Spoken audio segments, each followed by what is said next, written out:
Pedro. How are you? Shouldn't be in the bike lane, huh? Hi. Hi, Johnny. How are you? Happy New Year.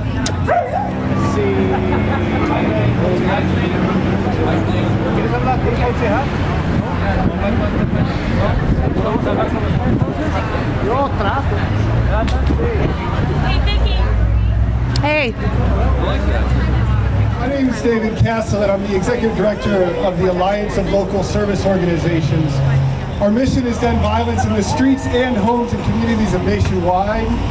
And I'm just really very pleased to see all of you here today to respond to the sexual assault and beating that took place on New Year's Eve. If I could ask the commander to just come up, and we're going to have her speak. So I thought a good way to start this evening is with a moment of silence.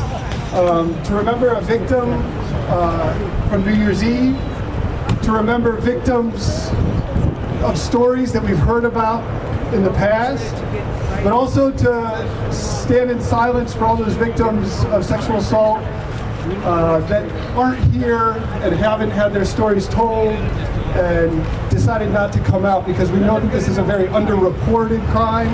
And so by standing in silence for all of those victims, I think is a good way to start tonight, and to remind ourselves that there are thousands of victims throughout the city and throughout the country that we want to remember. So if we can have just a brief moment of silence.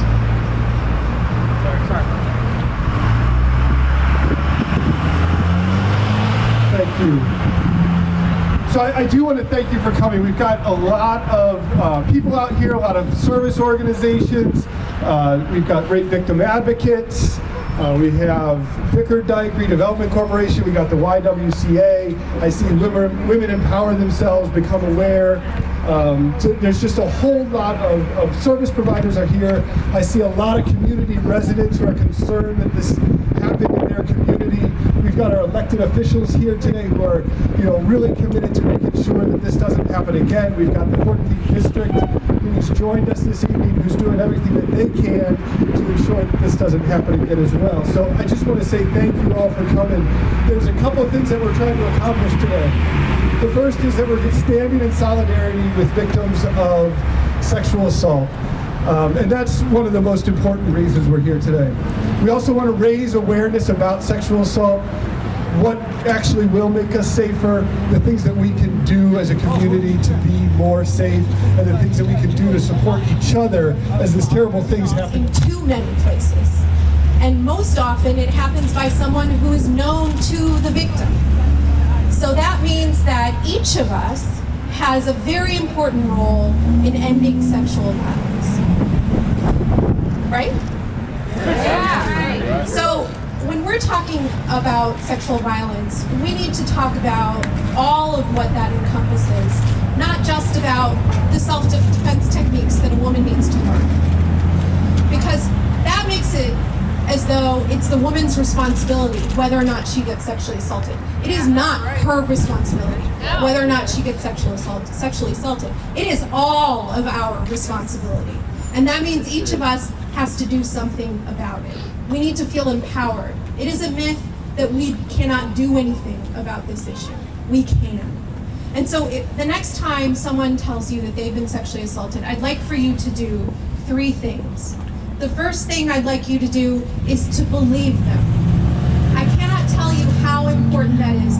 Survivors who come to rape victim advocates for services often tell us that either the worst experience they had or the best experience they had after being assaulted was when they told someone about it.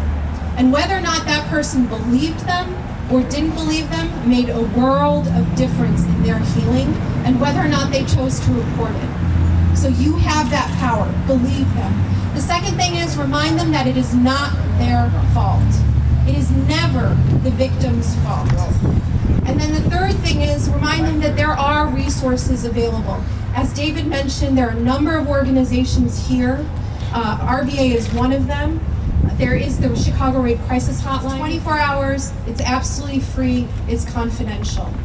Those resources are available not only for the people who've been sexually assaulted, but the people who care for them, who want to know, what do I do? What do I say?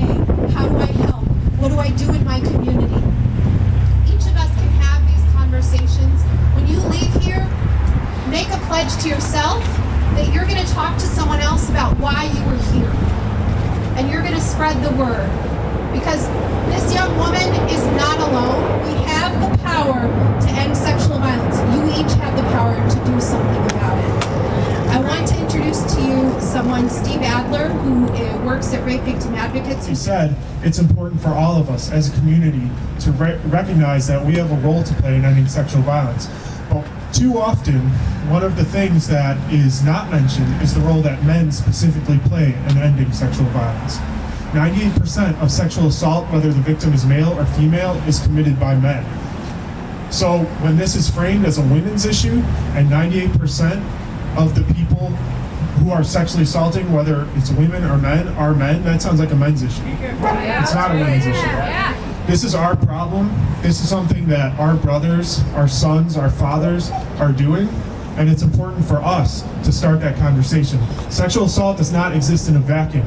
When this young lady was sexually assaulted out here, when those 6 men sexually assaulted this woman out here, because it's their fault, not hers, when those 6 men did that, there were people all around here who could have said something. There were people all around here who could have done something. But we live in a culture that says that it's not our problem. It is our problem.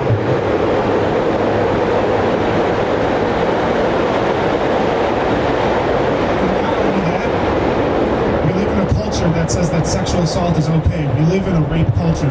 We live in a culture where men are brought up, young boys are brought up telling rape jokes, dehumanizing women. Sexual assault does not exist in a vacuum.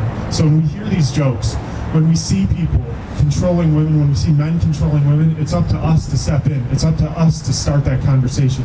And one of the ways that you can do that is by taking this pledge that we've written that identifies ways that you can help stop sexual violence and can help stop rape culture.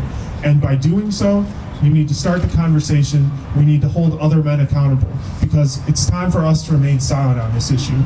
It's time for us to stop being silent on this issue. It's time for us to step up and really step in and identify what it's about to be a man. Stop saying that manhood is about being tough, is about being dominant. Manhood is about being sensitive. It's about being empathic. It's about all these things.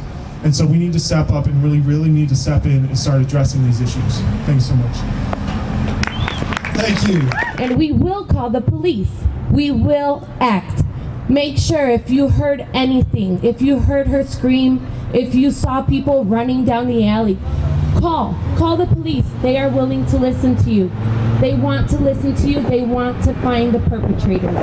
Thank you very much for being here and for having me.